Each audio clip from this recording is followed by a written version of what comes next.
Hey there, it's Anonymous Tea, where we spill the tea anonymously. Hello, everyone. Hello, YouTubers. Hope you guys are all having an amazing day today. Sending good vibes, sending positivity, sending blessings, and good energy to each and every single one of you. Thank you so much for tuning in.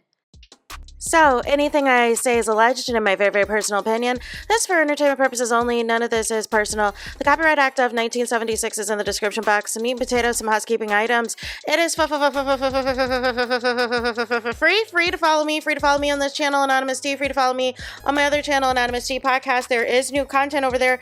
Follow me on the Tickety Talk at Anonymous Tea Podcast. Free to follow me on the Instagram. On the Instagram, he's at Anonymous Reality Tea. Free to share everywhere. Free to like the video so it gets out to the algorithm. Free to share with your family, your friends, and your foes, and coming or going, hit the like button. So today we got some Real Housewives of Atlanta things to get to. First and foremost, happy belated birthday to Shamia. So a lot of the housewives, posted birthday wishes and everything else. However, only Porsha's post got the headlines, made the blogs, and I'm just confused. She wished Shamia a happy birthday. Now, was it a little dry? Probably. But Shamia, who was done with Porsha the other day on Watch What Happens Live, is overwhelmed with tears that Porsha remembered her birthday and did a birthday post and everything else. And from what I see, Shamia celebrated with Kelly. Now, Kelly again is doing the most. Calling Shamia her bestie, and they just met last year. Like, what are we doing? What are we doing? I don't trust it, man. I just feel like they're both taking advantage of the fact that the friendships that they truly desire are not in the place they would like for them to be. So they're basically being friends. They're BFFs because the people they really want to be BFFs with, things are not going is the way that they need to go, right? And it reminds me of the same thing that happened with KANDI and Phaedra when they had their issues. Same thing that happened with NeNe and Cynthia when they had their issues, and so on and so forth, right? Y'all start to team up with the ops. Y'all team up, y'all link up with the ops and everything else. And then at some point in time, y'all come back together and try to fix it or whatever else. And sometimes it works and sometimes the friendship is good. Also, Angela's getting a lot of positive reaction from her recent episode and everything else. Also, you guys, there was a new scene that dropped, a new preview that had dropped, y'all, that was a couple of things, right? So we had the preview scene of Shamia and Porsha, and I found it kind of interesting because actually, Porsha was kind of low-key speaking facts until she kills the scene and just leaves. But Shamia is trying to present it like, I don't talk bad about my friends. I don't do this. I don't do that. And Porsha was like, we wouldn't be here if you didn't say what you said to Angela. And then you still have Shamia in the confessional basically saying what Angela said was true to an extent, that you were still holding on to all these grudges, but you, for whatever reason, just never said it to Porsha.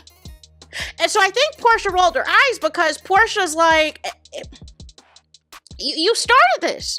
You're saying you don't talk bad about us, but clearly you've been talking to the other housewives. So that's why I'm still on the fence about this. They may not be as good as they were, but I don't know. I feel like there's some other things at play. I feel like they're both listening to other people, but I feel like on Portia's end, she hasn't really been talking about her friendship with Shamia to these other girls. These other girls are bringing it up to her. It's mainly been from what we've seen on the show. Mama Diane doesn't see it for Shamia. It is what the real, if we want to keep it a buck. Mama Diane has not been a fan of Shamia. So that's, if you want to talk about that, I would argue that over anybody influencing Porsha in regards to her friendship with Shamia. I think her mom's the influence. But nonetheless, also there was this cringeworthy scene with Angela Oakley and Charles Oakley. Now, I'm here for Angela. She wants to take accountability, wants to, hey, if there's tea on me, I'm going to say what the real is, even though she could have confirmed what the real tea was a long time ago. But nonetheless, they're out to eat somewhere. Angela's asking Charles for a kiss, and he's asking why. They're in the confessional, y'all. They're doing a couple's confessional. The producer is asking Charles, if he loves Angela and all this and that. And he's like, well, why I got to answer? Why I got to do this? And some people find this funny. I find this cringeworthy. I don't like their dynamic. I don't like it at all. I don't understand why people are bigging this up. Listen, I'm a longtime NBA fan, y'all. And I'm a diehard Chicago Bulls fan, so I know that Charles Oakley and Michael Jordan are thick as thieves. And I remember a former teammate of Michael Jordan's put out a tell-all book of how mad Michael Jordan used to be moving in the 90s with these women, even though he was supposed to be married. But basically, Charles Oakley was his buffer. Charles Oakley was his wingman. They'd be out on vacations, meeting up with these beautiful black celebrity women, and Charles Oakley would pretend that these other celebrity women was his girlfriend too. So none of the less, y'all. Y'all can big this up because Angela is with Charles, but I don't know. I see Charles through the NBA fan lens. I see him through the lens of the NBA fan and the Big Three coach. I see it through a completely different lens than y'all. I don't see it through a housewives lens. So maybe that's why I have a different opinion. And I'm like, Charles Oakley don't take no mess. And there's a reason that it has taken him this long to get married to a woman, y'all. And it's fine, right? If you want to be Derek Cheater and not marry anybody while you're playing in the, leagues, I commend you, right? Because if you're going to be out here in the streets, be out them. But be out them and be single, right? And non-committed. But on the flip side, y'all, I don't know. I still think the story is a little suspect with the whole... Because Angela did admit that Charles did cheat on her. And him getting kicked out, I still don't understand how him getting kicked out of Madison Square Garden required for y'all to separate and him allegedly do his own thing. I just don't understand how that correlates, but whatever. The final thing I want to get to, though, in this video is Kandi Burruss. She cannot help but talk Real Housewives of Atlanta, y'all. She cannot help it. She was on Amazon Live. First, she was on an all anti-Brit campaign, right? On behalf of Kenya being let go from the show, right? But now that Kandi has seen the episode, she's kind of changed her tune a little bit. We said in a previous video how Kandi was like, either both Kenya and Brit should have been fired or they should have found a way to resolve it for them both to stay on the show. So she kind of switched up from before. Now she is saying that she likes all the girls. For some reason, she's concerned with Brit's looks and talking about how pretty she is and everything else. And I don't know what that has to do with whether or not she's a fit on Real Housewives of Atlanta, on whether or not she's pretty or not. It's all about your personality, your storyline, your family life, what you contribute to the actual show. So I was confused a little bit there. And then Kandi and the whole co-hosts were hung up on taglines, or were hung up on the fact that Brit was reusing previous sayings as previous housewives and everything else.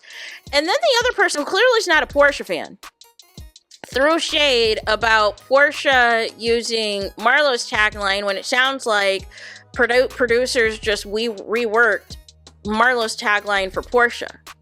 But Porsha technically had the tagline had been referred to as peach juice since the Bolo stuff. So nonetheless, Marlo was, utilizing that one. I don't know. I find it so weird, man. I find it so weird.